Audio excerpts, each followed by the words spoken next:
यन्मायावशवर्ति विश्वमखिलं ब्रह्मादिदेवासुरा यत्सत्त्वादमृषैव भाति सकलं रज्जौ यथा हेयप्रम यत्पादप्लवमेक एव हि भवाम्भोधे स्थितिर्षावतां वन्देऽहं तमशेषकारणपरं रामाख्यमीशं हरिम्। जिनकी माया के वशीभूत संपूर्ण विश्व ब्रह्मादि देवता और असुर हैं, जिनकी सत्ता से रस्सी में सर्प की भांति यह सारा दृश्य जगत सत्य ही प्रतीत होता है, और जिनके केवल चरण ही भवसागर से तरने की इच्छा वालों के लिए एकमात्र नौका है, उन समस्त कारणों से परे श्री राम कहलाने वाले भगवान हरि की मैं वंदना करता हूँ।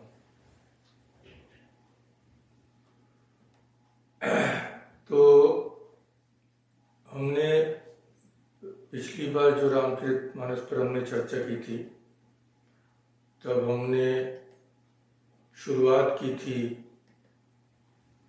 बाली अंगद और रावण के संवाद की शुरुआत की थी।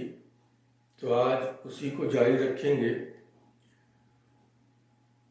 पिछली बार हमने केवल मूल का पाठ किया था। आज थोड़ी बहुत सूक्ष्म दृष्टि भी डालेंगे और श्रद्धेय श्री राम किंकर जी की वाणी की भी हम लोग चर्चा करेंगे। इस पर उन्हें थोड़ा बहुत क्या कहा है,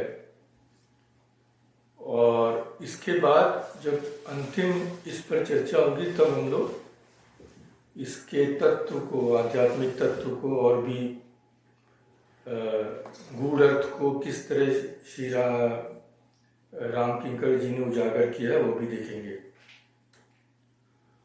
तो शुरुआत कहाँ से हुई थी?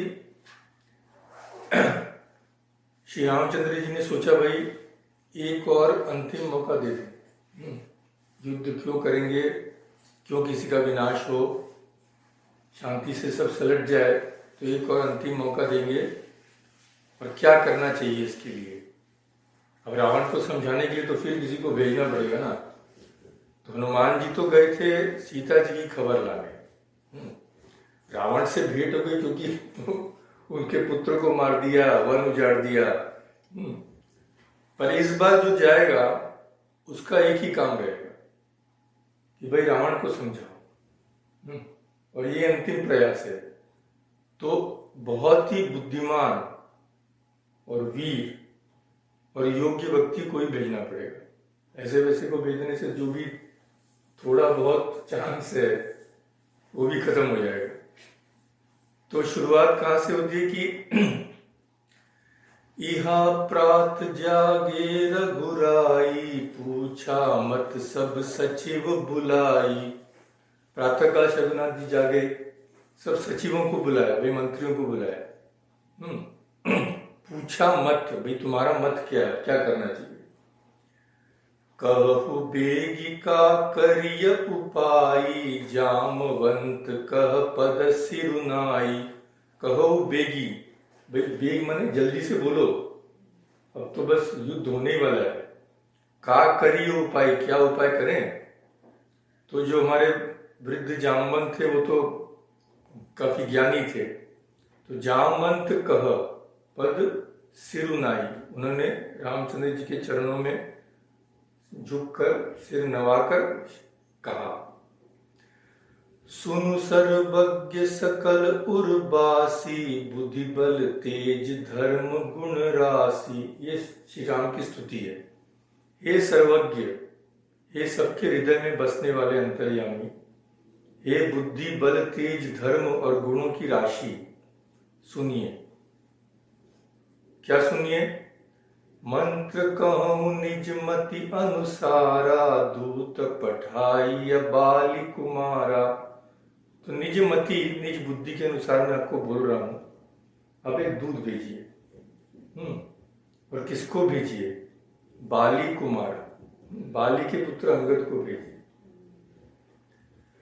तो अब ये अंगद को भेजने का जो प्रस्ताव है, ये भी बड़ा अद्भुत है। ऐसे ही कोई काम भगवान नहीं करते, इसमें भी बहुत गहरी सोच है। हमने पहली बार इतनी गहराई में इसकी चर्चा नहीं की थी, पर इस पर आज थोड़ी सी चर्चा करते हैं। तो प्रस्ताव जामवंत से आया, पर प्रभु का भी इसमें अनुमत तो था ही, इसमें तो कोई शंका नहीं। तो ये बड़ा अद्भुत था अंगद को ही भेजना, और इसमें बहुत बड़ा अद्भुत सामंजस्य है दो चीजों का। किन दो चीजों का? एक है नीति, राजनीति। राजा है ना श्री राम, है तो राजा ही, भले ही वनवास में हो। और प्रीति, प्रेम और नीति।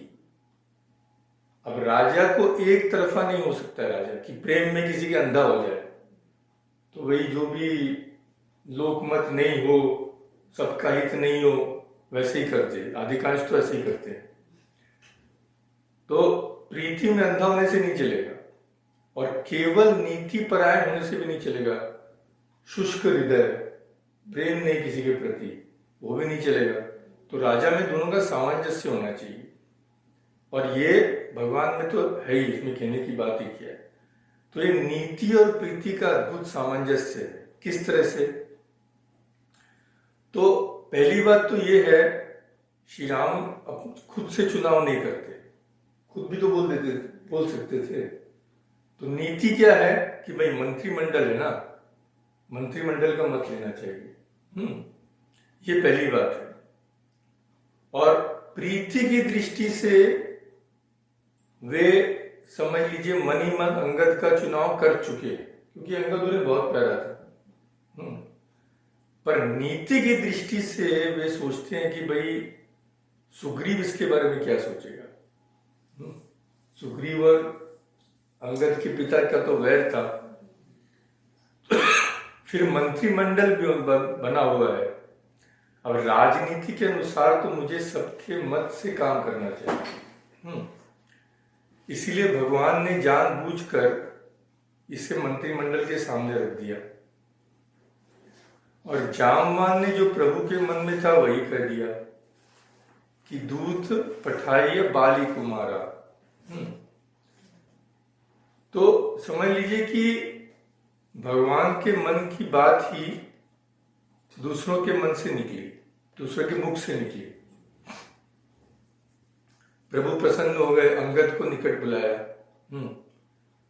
तो ये बड़ी उत्तम नीति है मंत्रियों का मत लेने की। बूढ़े जामवान की मंत्रणा से युवक अंगद को राजदूत बनाकर भेजने की। अंगद को भेजने के कई अर्थ थे।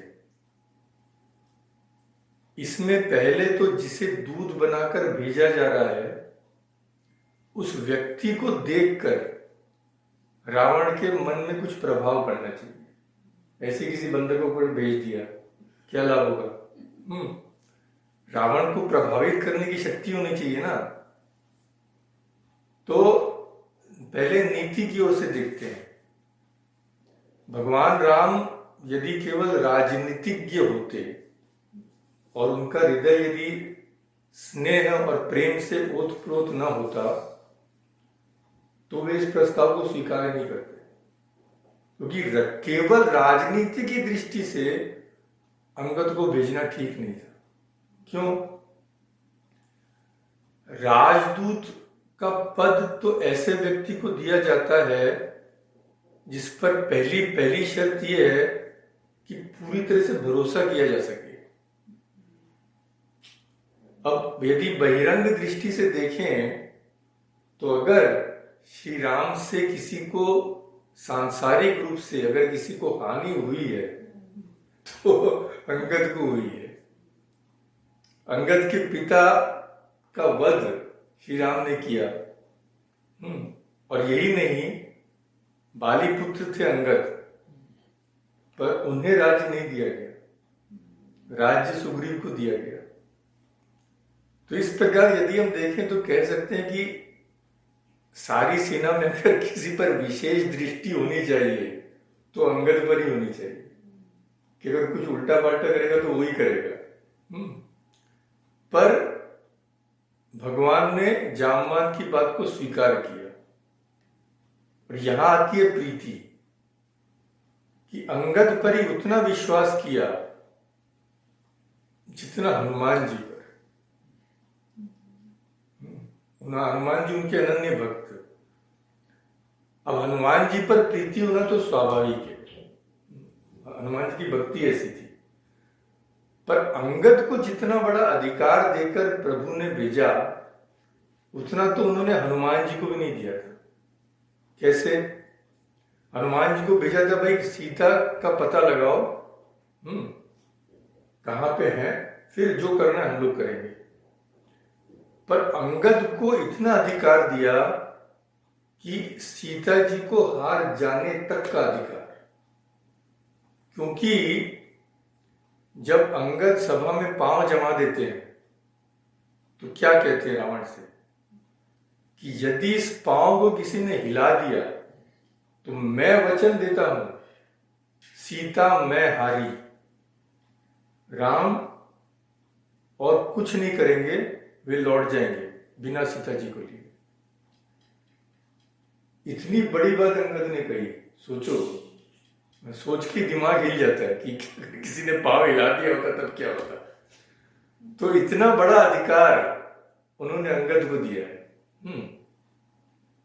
तो ये है प्रीति। श्री राम जितना विश्वास उन्हें देते हैं उतना ही अंगद भी उसके लायक सिद्ध होते हैं, ये बात। और राजनीतिक सूझ तो जबरदस्त थी, क्योंकि अंगद को भेजने का अर्थ है कि बाली पुत्र है वो, और बाली ने तो रावण को काख में दबा के घुमाया था। तो देख के बाली पुत्र की याद, बाली पुत्र को देखकर बाली की याद आएगी रावण को। हाँ, और वो देखेगा ये बाली पुत्र किसका दूध बन के आया है, तो रावण को याद आ जाएगा भाई उसके पिता के हाथों तो उसकी पराजय हो चुकी है, और जिसके हाथों उसकी इतनी बुरी तरह से पराजय हुई है, ये जो आया है इसके स्वामी ने तो उसके एक ही बाण से मार दिया था। तो यह संकेत था कि रावण, अगर तुम बुद्धिमान हो तो सोच लो कि बाली को जिसने एक बाण से मार दिया था उस व्यक्ति से विरोध करने में तुम्हारा कोई हित हो सकता है क्या? तो भगवान का तो कभी यह इरादा रहता नहीं कि किसी की हानि हो, है कि नहीं? श्री राम का रावण से कोई व्यक्ति की तुमसे कोई व्यक्तिगत शत्रुता तो है नहीं, द्वेष नहीं है, वो तो रावण को बचाने का ही प्रयत्न कर रहे हैं। पर रावण का बेचारे का दुर्भाग्य है कि वो अपनी बुराइयों को छोड़ने के लिए प्रस्तुत ही नहीं है। तो भगवान ये जो अंतिम प्रयास करते हैं, पहले हनुमान जी को भेजते हैं, बाद में विभीषण द्वारा भी रावण के सुमति को, जितनी भी सुमति थी उसको जगाने की चेष्टा करते हैं। फिर शुक और सारण के द्वारा भी रावण को बदलने की चेष्टा की जाती है। दो दूत आए थे ना, वो सब खबर दे गए थे, तो उन्होंने कहा था भाई मत करिए, युद्ध मत जाइए, आपकी परास्त हो जाएंगे, पर कौन सुनता है। उसके बाद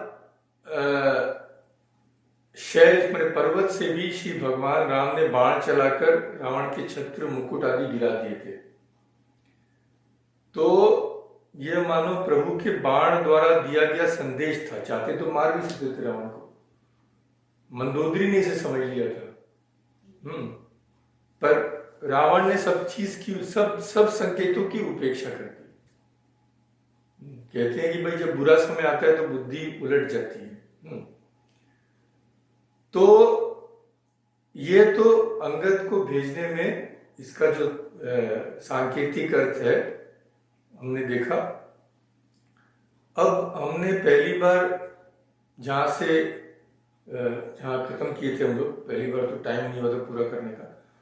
उसके थोड़े एक दो चौपाई पहले से ही शुरू करते हैं आज भी। तो अंगद के बीच में रावण के पीछे वार्तालाप चल रहा है और अंगद बहुत क्रोधित हो गए थे एक समय। क्यों? जब रावण ने राम को साधारण मनुष्य कहा तब अंगद के कपारा गर्म हो गया था। तो वहीं से शुरू करते हैं। सुनि अंगद सकोप कह बानी, बोलु बोलु सम्हारी अधम अभिमानी। रावण के वचन सुनकर अंगद क्रोधित होकर बोले, अरे नीच अभिमानी, संभल कर सोच समझ कर बोल। किसको तू मनुष्य बोल रहा है? सहस बाहुभुज गहन अपारा, दहन अनल सम जासु कुठारा। तो अब खून के संबंध लाते हैं कि याद कर, सहस्त्र बानु ने भी रावण को बुरी तरह से हरा दिया था, कैद कर लिया था, ऐसा कहा जाता है। तो उसकी याद दिलाते हैं कि सहस्त्र बानु की 1000 भुजाएं थी। उन 1000 भुजाएं माने वन से तुलना करते हैं। सहस्त्र बानु भुज गहन अपारा, दहन अनल सम जासु कुठारा। और परशुराम जी ने अपने कुठार से माने यहाँ पे कुठार की तुलना की गई अनल से। अनल माने अग्नि। तो अगर वो वन है तो परशुराम जी का कुठार मानो अग्नि है। अग्नि तो वन को दहन कर देता है, जितना भी घना वन हो। तो उसी तरह से जिसने सहस्त्र भाव की 1000 भुजाएं काट दी थी, तो जासु परसु सागर खर धारा। अब ये परशुराम जी को इस तरह से घुमा के लाए। जासु परसु सागर खर धारा, बूढ़े नृप अगणित बहु मारा। अब परशुराम जी ने कई बार क्षत्रिय वंश को समाप्त कर दिया था। सहस्त्र भाव को तो हरा ही दिया था, मार ही दिया होगा शायद, मेरे को ये पता है। तासु तासु गर्भ जेहि देखत भागा, सोनर क्यों 10 शीस अभागा। अब परशुराम जी बहुत क्रोधित हो गए थे जब श्री राम ने शिव जी का धनुष तोड़ा। तो आग बबूला होके आए थे कि भाई किसने तोड़ा। और श्री रामचंद्र जी को देख के उनका गर्व चूर चूर हो गया था। तो इस तरह से घुमा के बोल रहे हैं कि भाई जिसने सहस्त्र बानु की 1000 भुजाएं काट दी, सहस्त्र बानु तो हरा चुका है रावण को। उस परशुराम जी का गर्व भी जिसे देखकर चूर चूर हो गया, उसे तो मनुष्य कह रहे हो। तो ये बकवास नहीं तो और क्या है। राम मनुज कस रे 60 बंगा, धनवी कामु नदी पुनि गंगा। अब भी उपमा करते हैं। पशु सुर धेनु कल्पतरु रूखा, अन्न दान अरुरस पीयूषा। वैनतेय खग अहि सहसानन, चिंता मणि पुनि उपल दसानन। सुनिमत मंद लोक बैकुंठा, लाभ की रघुपति भगति अकुंठा। क्यों रे उद्दंड मूर्ख, श्री रामचंद्र जी मनुष्य हैं क्या? कामदेव जो अपने बाणों से सारे संसार को वशीभूत कर लेते हैं, कोई साधारण धनुर्धारी हैं क्या? गंगा जो त्रिपथ गामिनी है, शिव जी के शीश पर रहने वाली है, जगत को पावन करती है, वो कोई साधारण नदी है? तुलना कर रहे हैं। क्या कामधेनु जो इच्छा फल देती है, वो कोई पशु है? मनोवांछित फल देने वाला कल्प वृक्ष क्या कोई वृक्ष है? क्या अन्नदान भी कोई साधारण दान है? गरुड़ जी क्या पक्षी हैं? शेष जी क्या सर्प हैं? अरे रावण, चिंतामणि भी क्या कोई पत्थर है? अरे मूर्ख सुन, वैकुंठ भी क्या कोई लोक है? और अंत में जो बोलते हैं, श्री रघुनाथ जी की अखंड भक्ति क्या कोई साधारण लाभ है, जिसे पाकर मनुष्य चिरकाल तक कृतकृत्य हो जाता है। तो फिर कहते हैं गुस्से में, सेन सहित तव मान मथी, बन उजारी पुर जारी, कसरे सठ हनुमान कपी, गयउ जो तव सुत मारी। सेन सहित तव मान मथी, तेरे मान को मत कर, अभिमान को मत कर। सेना सहित अशोक वन को उजाड़ कर, नगर को जलाकर, पुत्रों को मारकर जो लौट गए, अरे मूर्ख, वो हनुमान जी के कोई वानर है। तो हमने पहले पढ़ा था कि रावण कहने लगा था ना, तुम्हारी सेना में कोई वीर तो है नहीं। कहते कहते रावण के मुंह से निकल गया था, अरे एक वीर तो है। एक वीर है, और उसका नाम तो मुझे पता नहीं, पर उसने पूरा नगर जला दिया था। वो वीर है। आवा प्रथमु नगर जेही जारा, जिसने नगर जला दिया था। और इस पर अंगद ने कुछ और ही जो हम लोग सोच सकते हैं उसके विपरीत ही कहा था। क्या कहा था अंगद ने? अरे कहते क्या हो, उस बंदर ने, उस छोटे से बंदर ने तुम्हारा नगर जला दिया। ऐसे बोल रहे जैसे कुछ पता ही नहीं हो। रावण, वो बंदर को तुमने वीर समझ लिया। अरे उस बंदर की तो एक ही विशेषता है कि वो बड़ा तेज भागता है। वो कोई वीर थोड़ी है, उसे तेज चलने का अभ्यास है। तो हमने तो बस खबर लाने के लिए भेज दिया था। चलह बहुत सो चलह बहुत सो वीर न होई। अरे तेज चलने से कोई वीर थोड़ी हो जाता है। पठवा खबर ही लेन हम सोई, हमने तो मैसेंजर की तरह भेजा था। तो अंगद ने जो व्यंग किया उसका भी आध्यात्मिक तत्व है।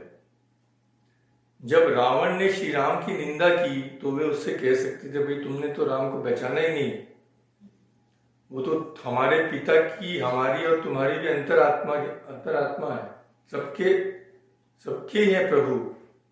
यदि तुम उन सर्वव्यापक सर्व प्राणियों के अंतरात्मा रूपी अद्वैत तत्व को नहीं पहचान सके तो फिर तुमने पहचाना क्या?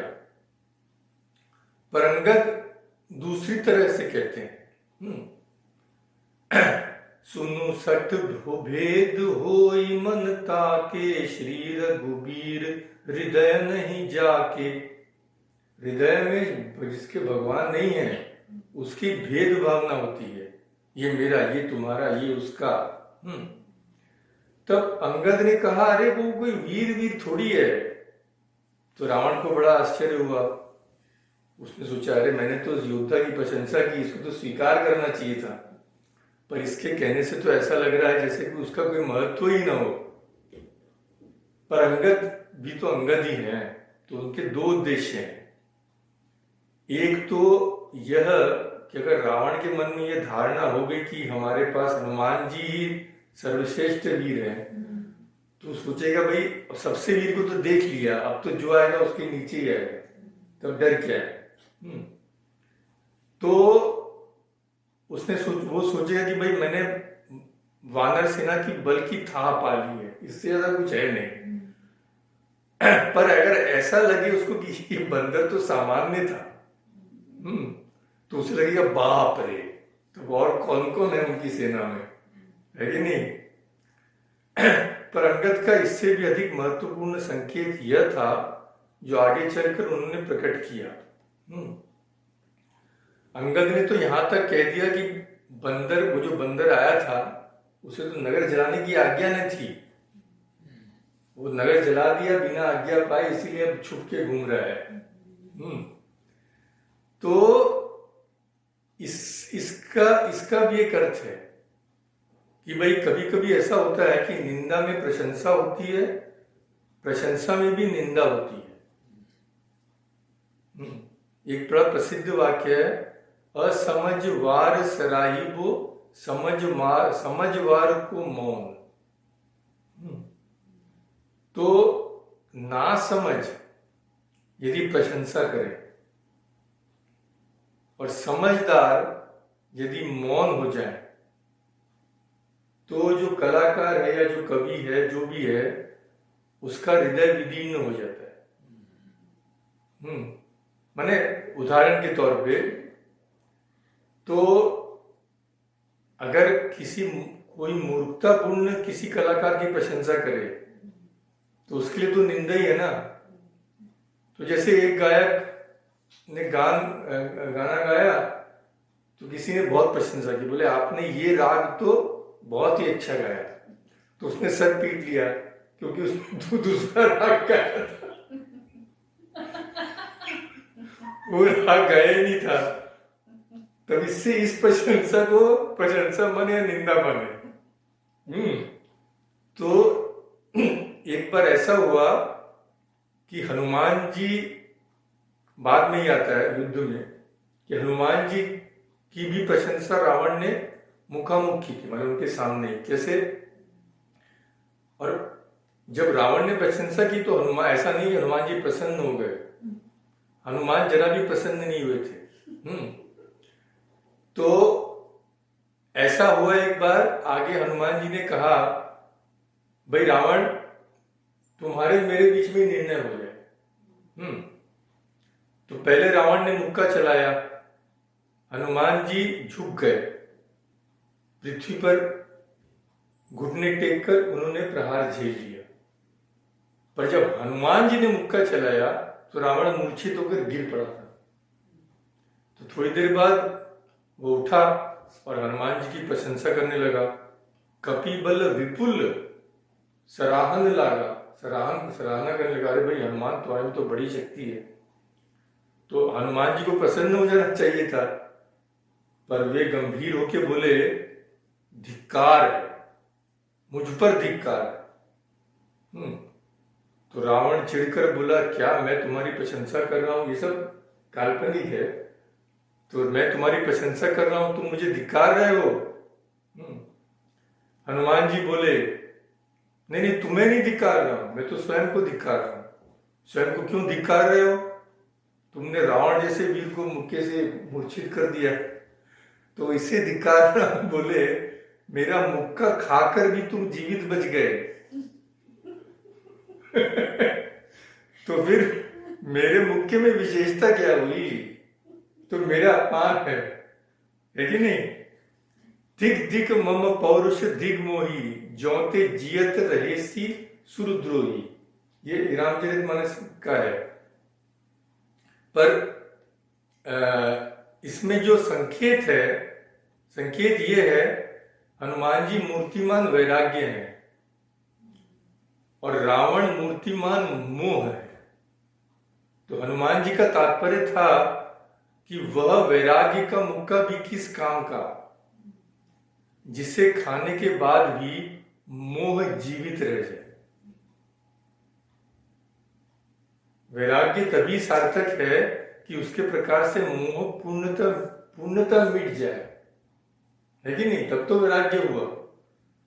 तो अगर मोह ज्यों का त्यों रह गया तो फिर वैराग्य किस काम का? तो रावण जैसे लोग हनुमान जी की प्रशंसा भी करें तो उसमें हनुमान जी का अपमान ही है। इसीलिए रावण ने जब पहले हनुमान जी को वीर कहा तो अंगद जी ने रावण का मजाक उड़ाया, पर अब वे हनुमान जी का असली परिचय देते हैं कि भाई तुम ही सोच लो, तुम्हारी लंका जला दी, तुम्हारे पुत्रों को मार दिया, वो क्या कोई साधारण वानर है? और इसके बाद जो रावण को सीख देते हैं वो तो हम सबके लिए है। सुनु रावण परिहरि चतुराई, भजसि न कृपा सिंधु रघुराई, जो खल भय श्री राम कर द्रोही, ब्रह्म रुद्र सक राखी न तोही। सुनु रावण परिहरि चतुराई, ये चतुराई छोड़ो, ये जो वर्ल्डली विजडम है जो हम लोग में भरा है, छोड़ो इसको। जो इसे नहीं छोड़ता है, इसे छोड़कर श्री राम को भजो। और जो खल भय श्री राम कर द्रोही, जो श्री राम का वैरी हो जाता है, उसे ब्रह्मा रुद्र सक राखी न तोही। अगर तुम बैरी हो गए तो ब्रह्मा और शिव भी तुम्हारी रक्षा नहीं कर पाएंगे। माने अगर राम से विमुख हो गए और अपने आप को बहुत चतुर समझने लगे। मूड वृथा जनि मारसी गाला, राम बयर अस होई हाला। तब सिर निकर कपिन के आगे, परिहनि धरनि राम सर लागे। बोले मूड, अरे मूर्ख, न मूड वृथा जनि मारसी गाला। गाल मारना माने डींग हाँकना, माने अपनी प्रशंसा बढ़ चढ़ के करना। तो अरे मूर्ख, व्यर्थ डींग न हाँक। श्री राम जी से वैर करने पर तेरा कैसा हाल होगा कि तेरे सिर समूह श्री राम जी के बाण लगते ही वानरों के आगे पृथ्वी पर पड़ेंगे। और फिर उन सिरों का क्या होगा? ते तब सिर कंदुक सम नाना। कंदुक माने गेंद। ते तब सिर कंदुक सम नाना, खेलहि भालू कीस चौगाना। रीछ और वानर तेरे उन गेंद के समान अनेक सिरों से खेलेंगे। जब ही समर को पिही रघुनायक, छूटहि अति कराल बहुसायक। जब श्री रघुनाथ जी युद्ध में क्रोध करेंगे और उसके अत्यंत तीक्ष्ण बहुत से बाण छूटेंगे, तब क्या होगा?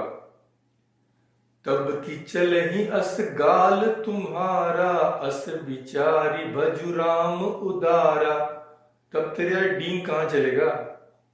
फिर किसके सामने डींग हाकेगा? तो विचार कर ले और राम को भज।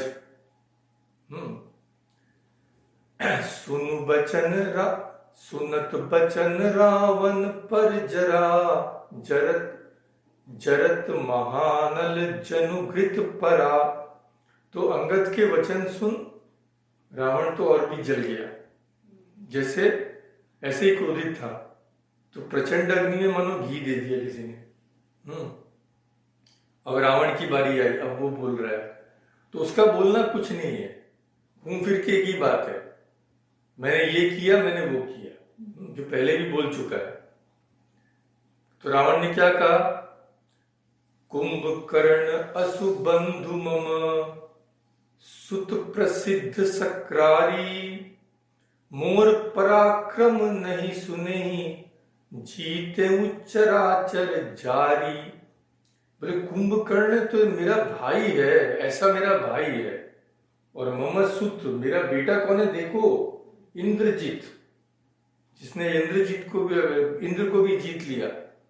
और मेरा पराक्रम तो तू जानता ही है। मेरा पराक्रम कैसा है? जीते हूं चराचर, चर अचर, जो चल सकता है, जो नहीं चल सकता है, समस्त प्राणियों को मैंने जीत लिया है।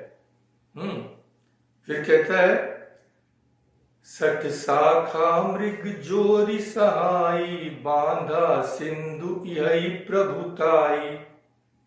बोले 60, अरे मूर्ख वानर, शाखा मृग सहाई, शाखा मृग की सहायता से। और शाखा मृग यहां पे क्या है? शाखा मृग यानी वानर। मतलब तो डियर होता है। देखो, शाखा प्लस मृग, शाखा माने डाल, शाखा। मृग यहां पे पशु, क्योंकि मृग पशु है। तो डाल और पशु, इसका मतलब कौन सा पशु है? जो पशु डाल डाल पर कूदता है, माने वानर। तो तुम्हारी राम, बार बार तुम राम राम बोल रहे हो, तुम्हारी राम की विशेषता क्या है? शाखा मृग सहाई, इन बंदरों की सहायता से बांधा सिंधु, एक पुल बना दिया। यही प्रभुताई, बस यही तो प्रभुताई है। और उन्होंने किया क्या?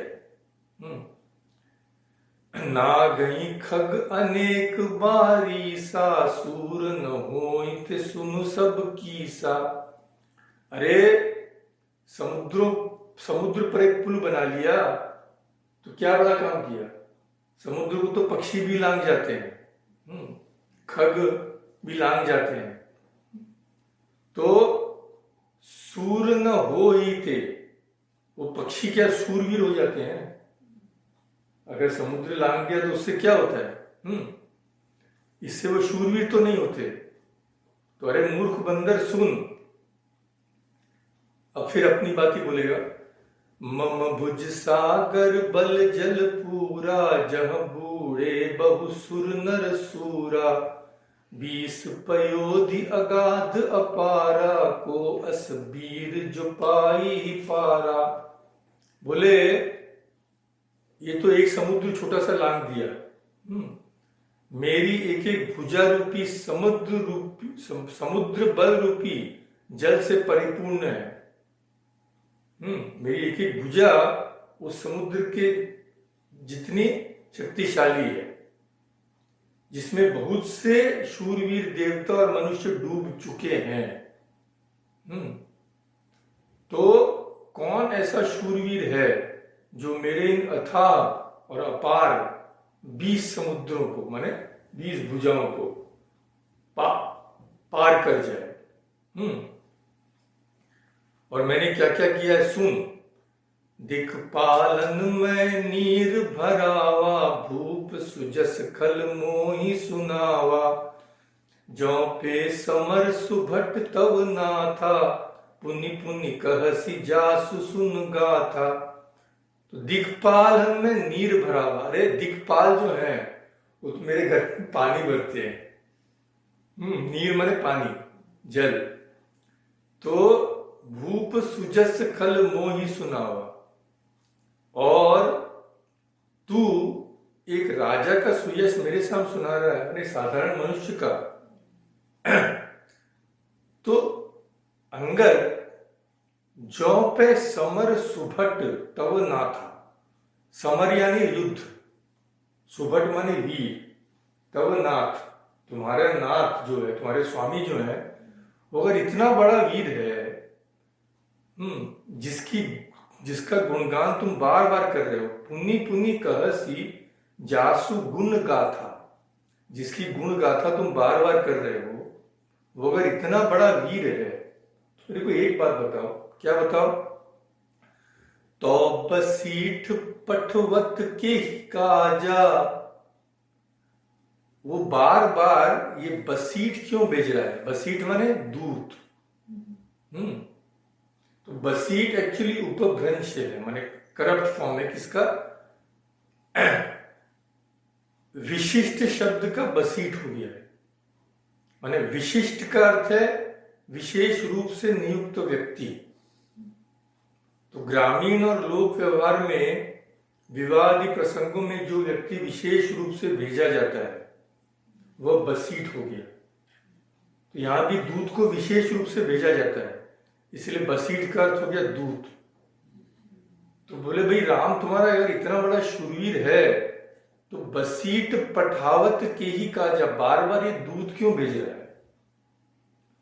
बार तो बसीठ पठवत के लाजा, रिपुसन प्रीति करत नहीं लाजा। अरे शत्रु से तुम प्रीति करना चाह रहा है, उसे लज्जा नहीं आ रही। हर गिरी मथन निरखु मम बाहु, फिर वही बाहु। पुनिसट कपि निज प्रभु ही सराहु। तो बोले पहले देख मूर्ख बंदर, कैलाश का मथन करने वाली मेरी भुजाओं को देख, फिर उसके बाद पुनि क्या करना, निज प्रभु ही सराहु, उसके बाद अपने उस मनुष्य राम की गुणगाथा कहना। तो अब डायरेक्टली श्री राम पे अटैक कर रहे हैं। और उसी तरह से रावण चलता है। जरत बिलो क्यों जब ही कपाला, विधि के लिखे अंक निज भाला। अब रावण को इतना अभिमान हो गया है कि अब जिसने उसे वर दिया था, जिस वर से वो शक्तिशाली हो गया है, उस देवता की निंदा कर रहा है। कैसे। जरत बिलो क्यों जब ही कपाला। मैंने एक एक शीश अपना काट के यज्ञ कुंड में दिया था। तो जब मेरे शीश जल रहे थे तब मैंने क्या सोचा था कि मैंने ब्रह्मा जी को भी बेवकूफ बना दिया। जिस ब्रह्मा जी ने उन्हें वर दिया था, किस तरह से? उसने कहा था भाई नर के ही हाथों मेरी मृत्यु होगी। वो सोचता था बड़े बड़े दिक्पाल को मैं हरा दिया तो नर क्या है, साधारण मनुष्य मेरा क्या कर लेगा। तो ब्रह्मा जी ने कहा तथास्तु। अब रावण ने क्या सोचा कि उसने ब्रह्मा जी को बेवकूफ बना दिया, क्योंकि नर तो कोई जन्म ही नहीं है जो मेरे को मार सकता है।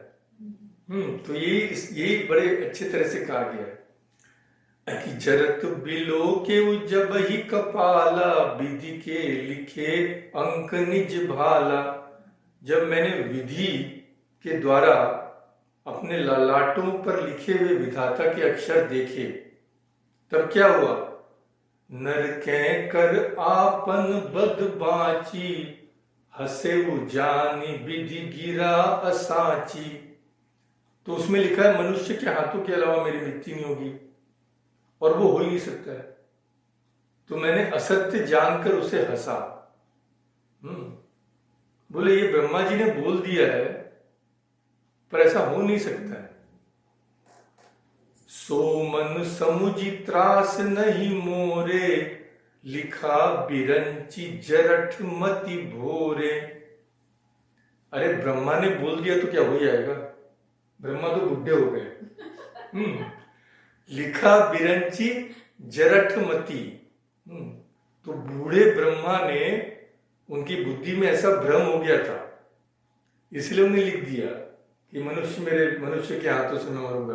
मैं मर ही नहीं सकता मनुष्य के हाथों से। तो और मेरा ये प्रभाव है। और बंदर तू क्या कर रहा है? आन बीर बल सठ मम आगे, पुनि पुनि कहसी लाज पति त्यागे। अरे बंदर तूने तो लज्जा ही छोड़ दी है। मेरे सामने आन वीर, दूसरे किसी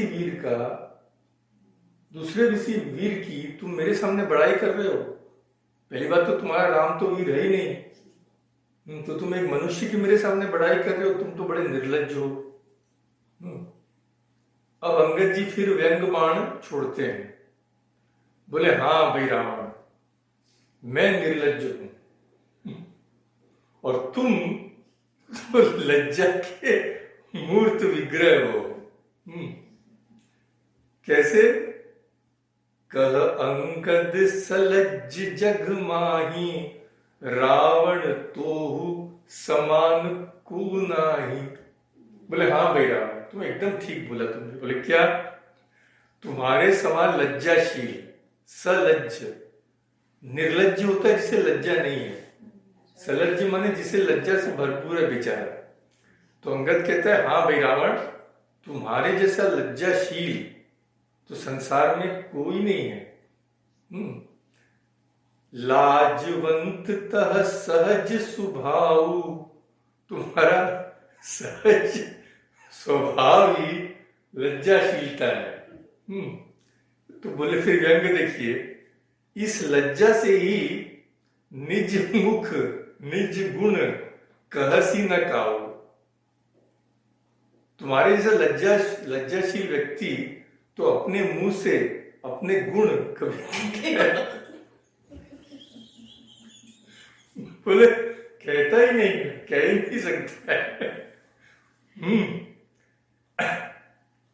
सिर अरु शैल कथा चित रही, ताते बार 20 ते कही। तुझे दो ही चीज आती है, दो ही चीज की बखान कर रहे हो। सिर अरु शैल, शैल माने पर्वत। तो दो चीज ही बार बार बोले जा रहे हो। एक तो तुमने सिर काट के आग में दे दिया, और शैल यानी शिव जी के पर्वत को उठा लिया। तो ये तुम्हारे चित्त रही, माने तुम्हारे मन में एकदम समा गई है। ताते बार 20 ते कही, तो तुमने 20 बार इसे बोल दिया। हाँ, तुम्हारे सामने लज्जाशील कौन है? तो सो भुज बल राखे उर घाली, जीते हु सहस बाहु बलि बाली। और भुजाओं के उस बल को तुमने हृदय में ही छिपा रखा है। तुम तो दो ही चीज बोले जा रहे हो कि कैलाश को उठाया और सिर काट कर अग्निकुंड में डाला, पर तुम इतने लज्जाशील हो कि तुमने उस बल को तो हृदय में छुपा लिया है। कौन सा बल? जीते हु सहस बाहु बलि बाली। तुमने जिससे सहस्त्र बाहु और बलि को जीता, बाली को जीता, उस बल को तुमने छुपा लिया है। माने क्या? अरे मूर्ख, तुमने जो उनसे हारा था वो तो तुम भूल ही गए हो। बस ये दो चीजें बोले जा रहे हो, तुम्हें इतनी लज्जाशीलता है। अब डांटते हैं फिर से। तो मतलब बोल रहे हैं कि बाली, अरे भाई उस बात को तो तुम बोल ही नहीं रहे हो, उसको स्वीकार नहीं कर रहे हो कि बाली ने भी तुम्हें हराया, सहस्त्रबाहु ने भी तुम्हें हराया। तो उस बल से जिससे तुमने उनसे हारा था, वो तो तुम हृदय को बल छुपाए रखे हो, इतने लज्जाशील हो, और तुम दो ही चीज की बखान कर रहे हो। बस सिर काट के डाला और कैलाश को उठाया। तो तुमने उस बात को छुपा लिया, माने तुम कितने लज्जाशील हो। पूरा व्यंग है, होल थिंग इज। पर अब व्यंग को छोड़ के अब सीधा डांटते हैं। सुनुमति मंद देहि अब पूरा, काटे शीस की होई सूरा। अरे मति मंद बुद्धि, अब बस कर, अब बकवास करना बंद कर। काटे शीश की होई सूरा, सूरा माने शूरवीर। अपना सिर काट के कोई शूरवीर थोड़ी होता है। इंद्रजाली कहूं कहिय न बीरा, काटिय निज कर सकल शरीरा। इंद्रजाल रचने वाले को वीर नहीं कहा जाता, यद्यपि वो अपने हाथों अपना सारा शरीर काट डालता है। अरे मैजिक में क्या दिखाते हैं, ये काट दिया वो काट दिया। तो फिर कहते हैं, जरहि पतंग मोह बस, भारी बहि खर वृंद। ते नहीं सूर कहावहीं, समुझ देखी मति मंद। अरे पतंगा, जिसको परवाना बोलते हैं, मोहवश आग में जल के मर जाता है, तो उसे कोई वीर थोड़ी बोलता है। तो तुमने भी काट के डाल दिया सिर। और तुम जो कैलाश पर्वत की उठाने की बात कर रहे हो, तो भार बहही मोह बस, भार बहही खर वृंद। खर वृंद माने क्या? वृंद माने जैसे हम लोग बोलते हैं ना, ये झुंड माने इससे ग्रुप। तो खरवृंद माने गधों का झुंड। तो तुम जो बार बार कैलाश उठाने की बात कर रहे हो, गधों के जो झुंड होते हैं वे बोझ लाद कर चलते हैं, इसी कारण वे कोई शूरवीर नहीं हो जाते। तो दो दृष्टांत दिया। सिर काट कर अग्नि में डालना माने पतंग भी ऐसे ही करते हैं, खुद मर जाते हैं, उससे वीर नहीं होते हैं। और कैलाश उठा लिया, अरे गधे भी बाहर उठाते हैं। तो अब फिर डांट लगाते हैं अंगद जी। अब जनि बत बढ़ाव खल करही, बत बढ़ाव। अब खल यानी दुष्ट, अरे दुष्ट रावण, बत बढ़ाव अब मत करो, अब बात को बढ़ाओ मत। सुनु मम बचन मान परिहरही। मान माने अभिमान, अभिमान को त्यागो और मेरी बात सुनो। दस मुख मैं न बसीठी आयऊं, अस विचार रघुबीर पठायऊं। तुम जो बोल रहे हो ना कि रामचंद्र जी ने डर कर मेरे को दूत हिसाब से भेजा, मैं उस हिसाब से नहीं आया हूं।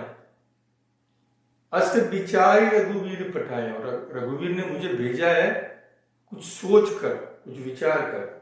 क्या विचार कर? बार बार अस कहि कृपाला, नहीं गजारी जसु बंधे श्रीकाला। बोलते हैं रघुनाथ जी क्या सोच रहे हैं कि भाई वही मान अपमान की बात है। बोले सिंह अगर किसी सियार को मार दे तो कोई उसकी प्रशंसा नहीं करेगा। सिंह के लिए सियार मारना क्या है? तो तुम्हें रामचंद्र जी मारना, रामचंद्र जी का मारना माने सिंह को सियार मारना है। तो मन महु समुझ बचन प्रभु केरे, सहु कठोर बचन सठ तेरे। अरे मूर्ख, प्रभु के उन वचनों को याद करके ही मैंने तेरे कठोर वचन सहे। रावण, तुम पर दया करके मुझे रामचंद्र जी ने भेजा है, यह तुम नहीं समझ रहे। तो मैं तो चुप हूं प्रभु की मर्यादा को रखने के लिए, नहीं तो मैं क्या कर सकता था। नाही त करी मुख भंजन तोरा, ले जाते सीत ही बर जोरा। तुम्हारे मुख को तोड़कर मैं सीता जी को ले जाता अभी तक। पर राम जी ने मुझे दूध बनाकर भेजा कि मैंने संधि का प्रस्ताव लेके भेजा कि वो रक्तपात नहीं चाहते। फिर तय निशिचर पति गर्भ बहुता, मैं रघुपति सेवक कर दूता। तो तुम बार बार अपने को अपनी बड़ाई कर रहे हो कि निशाचरों के राजा हो, मैं राक्षसों के राजा हो, और मैं तो रघुपति का एक सेवक हूं। जो न राम अपमान ही डरऊं, तो ही देखत अस कौतुक करऊं। तो मैं कुछ यहाँ पे उल्टा सीधा करूंगा तो भगवान राम का अपमान होगा ना, कि मैंने इसको भेजा भाई मामला ठीक करने, ये और गड़बड़ करके आ गया। अगर मेरे को इसकी चिंता नहीं होती तो मैं एक तमाशा यहाँ पे करता अभी तक। क्या तमाशा करता? तो ही पटकी मही सेन हित, चौपट करी तब गाऊं। मैं अभी तक तुमको पटक देता, और पूरी लंका को चौपट कर देता। पर ऐसा करूं तो श्री राम जी तो हाँ, उनका तो अपमान होगा, पर ऐसा करूं तो मेरी भी कोई बड़ाई नहीं है। अंगद अब बोलेंगे अगर मैं तुझे मार भी दूं रावण तो मेरी कोई बड़ाई नहीं है। क्यों? क्योंकि तू तो मरा हुआ है। तू उन 14 प्राणियों के प्रकार है। ऐसे 14 प्राणी जो जीते जी मरे हुए। तो कौन से 14 प्राणी जीते जी मरे हुए? ये राम अंगद का संदेश है कि रावण, मैं तुझे अगर मार भी दूं तो इसे मेरी कोई बड़ाई नहीं है। मरे हुए को मारने में क्या बड़ाई है? तो तू तो उनमें से है जो भले ही जिंदा हो पर वे मरे हुए हैं। तो ऐसे कौन से प्राणी हैं? जो अस करो तदपि न बड़ाई, मुई बधै नहीं कछु मनुषाई। तुम्हें मार भी दूं तो इसमें कोई बड़ाई नहीं है, क्योंकि मरे हुए को मारने में कोई बहादुरी नहीं। अब कौन से प्राणी जिंदा होते हुए भी मरे हुए हैं? सुनिए। कौल काम बस कृपिन विमूढ़ा, अति दरिद्र अजसी अति बूढ़ा। सदा रोग बस संतत क्रोधी, विष्णु विमुख श्रुति संत विरोधी। तनु पोषक निंदक अघ खानी, जीवत शव सम 14 प्राणी। ये 14 शव सम, शव के समान होते हैं, वो भले ही जिंदा भी रहे। कौन कौन से? कौल काम बस कृपिन विमूढ़ा, वाम मार्गी, जो गलत मार्ग से साधना करते हैं। कामी, काम के वश, कृपिन माने कृपण जो कंजूस हैं, और विमूढ़ जो एकदम मूर्ख हैं, अति दरिद्र जो बेचारा एकदम ही गरीब है, उसके जीने का क्या अर्थ ही क्या है। अजसी, जस माने यश, तो अजस माने जिसकी बदनामी हो चुकी है। और अति बूढ़ा जो इतना वृद्ध हो गया कुछ कर ही नहीं पा रहा है, तो उसके चले जाने की इच्छा है। सदा रोगवश, जो बेचारा ऐसे रोग से आक्रांत हुआ है, हिल नहीं सकता है, डुल नहीं सकता है। और संतत क्रोधी, जो निरंतर क्रोध युक्त रहता है। कोई कोई लोग देखेंगे वो सब समय इरिटेटेड रहते हैं, सब समय गुस्से में रहते हैं। और विष्णु विमुख, जो भगवान से विमुख है। और श्रुति संत विरोधी, श्रुति माने वेद, तो जो वेद के निंदक हैं और संत विरोधी हैं। और फिर तनु पोषक, तनु माने देह शरीर, पोषण करने क्या, किसका पोषण करते हैं, खाली शरीर का। ये खाओ पियो, ये बाल रंगो, ये सब मुंह में लगाओ कलर। तो ऐसे जो लोग हैं, और निंदक जो हर समय पराई निंदा करते रहते हैं। और अग खानी, जो पाप की खान है, सदैव बड़ा बुरा कर्म ही करते रहते हैं। तो जीवित शव सम 14 प्राणी, ये लोग जीवित होकर भी मुर्दे के समान नहीं। तो तुम तो उनमें से ही हो। तुम्हें मारकर मेरे को क्या यश मिलेगा। तो भागवत में भी कहा गया है, नेह यत कर्म धर्माय न विरागाय कल्पते, न तीर्थ पद सेवाये जीवन नपि मृतो ही सह। जीते जीवे वे मरे हुए हैं कौन, जिनका कर्म धर्म के लिए नहीं होता, न वैराग्य के लिए होता है, और न भगवान और भक्तों की सेवा के लिए होता है। वो जीते जी मरे हुए हैं। फिर ऐसा विचार कर ये अंगद बोले, मैं तुम्हें मारता नहीं, ये तो मार देता अभी तक रावण। अस विचारी खल बधऊ न तो ही, अब जन रिस उपजावसी मोही। सुनि सकोप कह निशिचर नाथा, अधर दसन दस मीजत हाथा। तो पहला लाइन अंगद जी ने कहा है, अस विचारी खल बधऊ न तोई, अरे दुष्ट ऐसा विचार कर ही तुझे नहीं मारता। अब जनि रिस उपजावसी मोही, अब मुझ में क्रोध पैदा न कर, कहीं मैं मार ही दूं। अब ये सुन के तो फिर और भी आग बबूला हो गया रावण। अब सुनी सकोप निशिचर, निशिचर माने राक्षसों का राजा, सकोप और भी गुस्से में आ गया। अपने होठ काट कर क्रोधित होकर हाथ मलते हुए, मीजत हाथा, ऐसे बोला, रे कपि अधम मरण अब चाहसी, ये अधम वानर अब तू मरना चाहता है।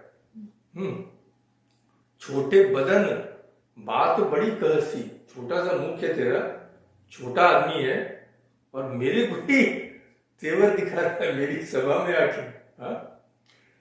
कटु जलपसी जड़ कपि बल जाके, बल प्रताप बुद्धि तेज न ताके। अरे जलपसी, बार बार तू जिसकी बड़ाई कर रहा है, बकवास करे जा रहा है, कड़वे वचन बोल रहा है, जिस पर भरोसा करके, उसके ना तो बल है, न प्रताप है, न बुद्धि है।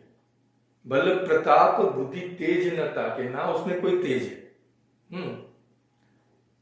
तो उसमें कोई तेज नहीं है। कैसे? अगुण अमान जानी तेहि, दीन पिता वनवास। अरे पिता ने तो उसको वनवास दे दिया, उसमें कोई गुण होता तो पिता उसे जाने क्यों देते। और अब बेचारा क्या कर रहा है, सो दुख अरु जुबती बिरह, पुनि निस दिन मम त्रास। अरे अब तो रोता रोता फिर रहा है, पत्नी के विरह में बेचारा रोता रोता फिर रहा है। और रात दिन उसे मेरा डर तो बना हुआ ही है, रावण बोल रहा है। पुनि निसी दिन मम त्रास। तो 3 चीज तो तुमने देख ली। एक तो स्वयं के पिता ने उसे निकाल दिया, दूसरा अब तो बेचारा रोते रोते घूम रहा है, हाय मेरी पत्नी, और तीसरा मेरा डर उसके हृदय में समाया हुआ है। तो जिसकी तू बड़ाई कर रहा है, अरे नीच बंदर, ऐसे अनेक मनुष्यों को तो यहाँ राक्षस रात दिन खाया करते हैं।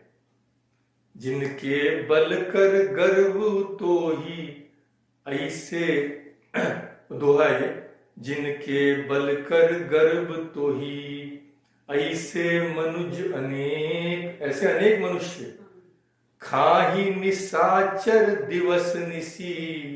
रात दिन निशाचर लोग खाते रहते हैं। मूर्ख, थोड़ा विचार कर।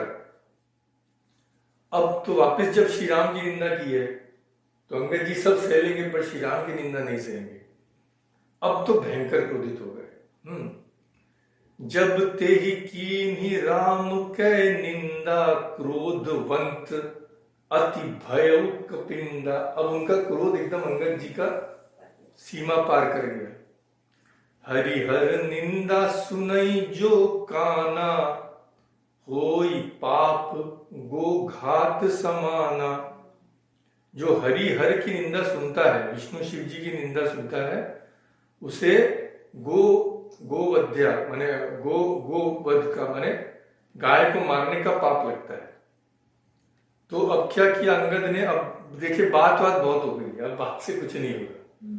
अब इसे दिखानी पड़ेगी, थोड़ा सैंपल दिखाना पड़ेगा मेरी शक्ति का। क्या?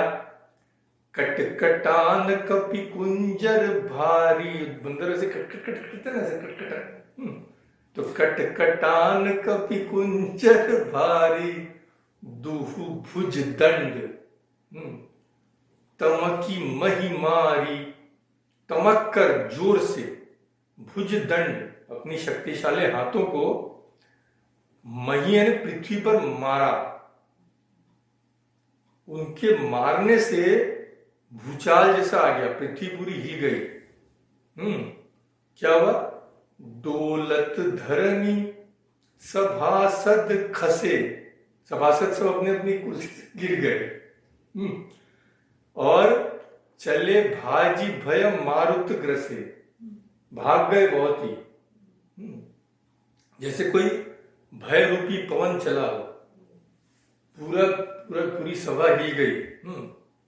रावण भी गिर गया। गिरत संहारी उठा 10 कंधर। गिर गया पर उठा। भूतल पड़े मुकुट अति सुंदर। उसके 10 मुकुट भूतल पर पड़ गए, माने पृथ्वी पर पड़ गए। तो रावण ने कुछ तो ले लिए। कछुते ही ले निज सिरहनि सवारे। पर अंगद ने 10 में से 4 अंगद ने ले लिए। कछु अंगद प्रभु पास पवारे। तो अंगद ने 4 मुकुट लिए और भेज दिया प्रभु के पास। आके वो श्री रामचंद्र जी के चरणों में गिरे। तो मुकुट देखा, बानरों ने देखा मुकुट आ रहा है तो पहले डर गए। आवत मुकुट देख कपि भागे, दिन ही लोक परन विधि लागे। दिन में क्या उल्कापात होने लग गया, तारे टूट कर गिरने लगे क्या? मुकुट कहां से आ रहा है? सुनहरे उज्जवल मुकुट। कि रावण करी कोप चलाए, कुलिस चारी आवत अति धाये। रावण ने 4 वज्र चलाए हैं क्या, जो बड़े वेग से आ रहे हैं। तो कुलिस जो कहा है ना, कुलिस यानी कुलिश माने वज्र। ये शब्द भी बड़ा अजीब सा है। कुल बोलते हैं ना कि तुम्हारा कुल माने समूह। तो यहां पे पर्वतों का समूह। कुलम शिनाति इति कुलिश। शिनाति माने काटना। तो जो पर्वत को भी काट दे, पर्वत के समूह को भी चूर्ण कर दे, ऐसा क्या हो सकता है? ऐसा वज्र हो सकता है। तो कुलिश यानी वज्र हो गया। तो प्रभु ने कहा हंसकर, अरे भाई डरो नहीं, ये ना उल्का है ना वज्र है, ये तो रावण के मुकुट है जो बाली पुत्र अंगद ने मेरे पास भेजे। और फिर हनुमान जी ने मुकुट लाकर मेरे श्री राम को दे दिए। तो फिर हम लोग फिर रावण की सभा में आते हैं, खत्म होने वाला है। तो रावण फिर बोला, अब रावण तो क्रोध में पागल हो गया है, बोले अब इसे मारो, इस बंदर को हटाओ। उसको तो मैंने छोड़ दिया था पूंछ में आग लगाकर, इसको नहीं छोड़ूंगा मैं। हाँ, एही विधि बेगी सुभट सब धावहु, खाऊ भालू कपि जह जह पाओ। तो इसे तो मार दो तुम लोग योद्धा मेरे, यही नहीं, कहीं भी बंदर मिले, रीछ वानर, उन्हें खा जाओ, सब बंदर को साफ कर दो पृथ्वी से। मरकट हीन करहु मही जाई, जियत धरहु तापस दो भाई। तो दो काम बताए, एक तो मरकट हीन करो, ये पृथ्वी को मरकट हीन कर दो, बंदरों हीन, एक भी बंदर जिंदा नहीं बचे, और जाओ। दूसरा काम क्या दिया, तापस दो भाई, जो दो तपस्वी भाई हैं उनको जिंदा जिंदा ही मेरे सामने हाजिर करो, जीते जी पकड़ लो। जियत धरो, मारना मत, जैसे कोई खेल है, तो जिंदा पकड़ के ले आओ। अब अंगद सोच रहा है ये कितना बड़ा निर्लज्ज है ये आदमी। अंगद कह रहा है, पुनि सकोप बोले उजुब राजा, गाल बजावत तो ही न लाजा। सकोप, क्रोधित होकर बोले कि अरे तू अब भी गाल बजा रहा है, अपनी डींग हाँक रहा है, तुझे लज्जा नहीं आ रही है। मरुगर काटी निलज कुल घाती, बल बिलो की बिहरती नहीं छाती। अरे निर्लज कुल नाशक, आत्महत्या करके मर जा। मेरा बल तो तूने देखा, खाली मैंने हाथ से प्रहार किया, तू सिंहासन से गिर गया। मेरा बल देखकर बिहरती नहीं छाती, तेरी छाती नहीं फट जाती। रे त्रिय चोर कुमारग गामी, खलमल राशि मंद मति कामी। अरे स्त्री को चुराने वाले, अरे कुमार्ग पर चलने वाले, अरे दुष्ट, पाप की राशि, मंद बुद्धि और कामी। सन्निपात जल बसी दुर्बादा, भय सिकाल बस खल मनु जादा। तू सन्निपात में क्यों दुर्वचन बक रहा है? सन्निपात जानते हो? तो सन्निपात में माने आयुर्वेद में बोलते हैं सन्निपात ज्वर, माने तीव्र रोग की जब अवस्था होती है, बस समझ लो गया गया, उसको बोलते हैं सन्निपात। विभिन्न दोषों का शरीर में जब एक साथ प्रकोप हो जाता है, उसको बोलते हैं सन्निपात। तो तुझे भी सन्निपात हो गया, रावण को तुझे भी सब दोष एक साथ तेरे में घुस गए। क्यों? अरे दुष्ट, तू भयसी काल बस, तू काल के वश हो गया, अब तू नहीं बचेगा। और इसका फल तुझे आगे मिलेगा कि बानर और भालू के चपेट लगने पर। तो राम मनुज बोलत असिबानी, गिरहिन तव रसना अभिमानी। रसना माने जीव, जिससे हम लोग रस लेते हैं। तो राम को मनुष्य बोलते ही तेरी जीभ नहीं गिर पड़ी, मूर्ख। तो इसमें संदेह नहीं, तेरी जीभें क्या सिरों के साथ, अकेली जीभें नहीं गिरेंगी, सिर को साथ लेके गिरेंगी रणभूमि में। फिर एक ही बात बोलते हैं, अरे रावण, जिसने बाली को एक ही बाण से मार डाला वो मनुष्य कैसे है? तो तेरे 10 शीश हैं तो 20 आंखें हैं, फिर पर 20 लोचन, 20 लोचन अंध दिक। तो 20 आते आंखें होते हुए भी अंधा ही है। तब जन्म कुजाति जड़, तेरे जन्म को धिक्कार है। और रामचंद्र जी के बाण अब तेरे रक्त के प्यास से प्यासे हैं। कड़वी बकवाद करने वाले नीच राक्षस, मैं तो तुझे नहीं मारता हूं, मैं तो तुम्हें छोड़ देता हूं, क्योंकि उसका कारण पहले ही बोल दिए हैं, क्योंकि रघुनाथ जी ने मुझे आज्ञा नहीं दी है। पर क्रोध ऐसा आ रहा है कि पूरी लंका को समुद्र में डुबो दूं और तेरा भी काम तमाम कर दूं। तो तुम जो बार बार अपनी बड़ाई कर रहे हो ना, अब एक तुलना करते हैं कि तुम लोग यहाँ पे कैसे हो, किस तरह से रह रहे हो। तो बोलते हैं, गुलरी फल समान तव लंका, बसव मध्य तुम जंतु असंका। गुलरी फल समान तव लंका, तुम्हारी लंका कैसी है? गूलर के फल के समान है। अब गूलर क्या है? ये गूलर फल बाहर से साधारण फल जैसा दिखता है, पर इसकी विशेषता क्या है? इसमें अंदर छोटे छोटे असंख्य कीड़े रहते हैं। तो ये लंका क्या है? गूलर फल के समान। और ये सब कीड़े कौन है? ये तुम लोग हो। बसहु असंका, तुम लोग आराम से रह रहे हो, सोच रहे कुछ होगा नहीं, पर अब विनाश होने वाला है। तो बानर तो फल खाता है, तो मैं चाहूं तो इस फल को, लंका को अभी खा जाऊं, पर कारण बता दिया क्यों नहीं कर रहा हूं। अब रावण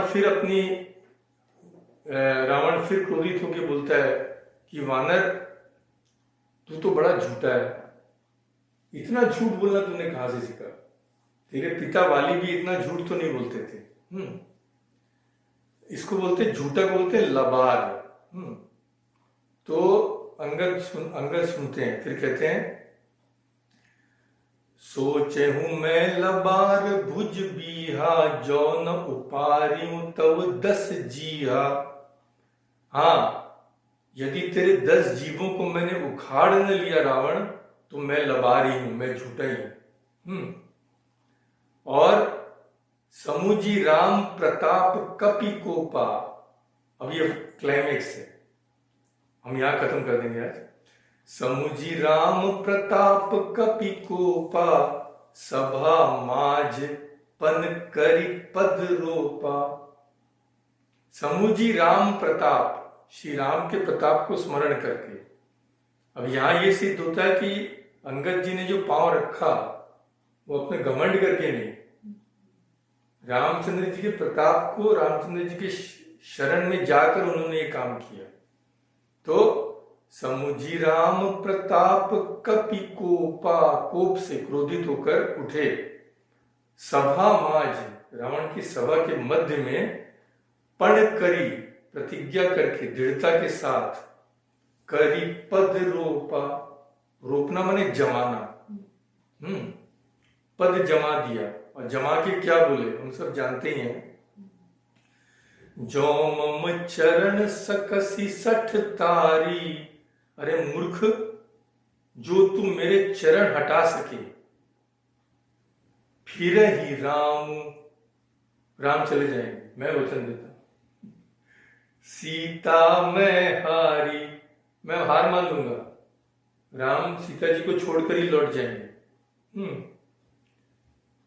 अब रावण ने देखा, ये तो बहुत ही, अब तो आनंद ही आनंद है, बस अब इसके पापा तो सुनहु सुभट सब कह 10 सीसा।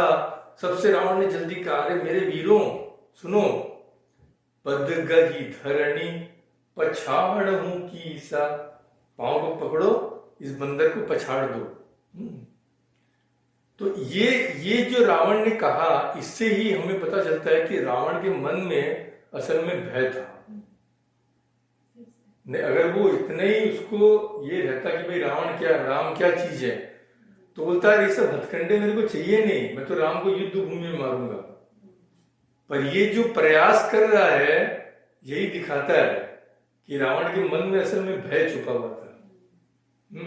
तो बोला कि ये शॉर्टकट मिल रहा है, इसका पाँव हटाओ बस काम खत्म हो जाएगा। पर हटा तो कोई पता नहीं है, वो तो हम देखेंगे बाद में। तो एक और इस पर चर्चा करेंगे और इसके अंदर जो गूढ़ तत्व है वो श्री राम किंकर जी ने कैसे उजागर किया हम देखेंगे। और श्रीमान स्वर्गीय राम किंकर जी ने। तो आज यही समाप्त करें, इसे काफी समय हो गया। ओम शांति शांति शांति।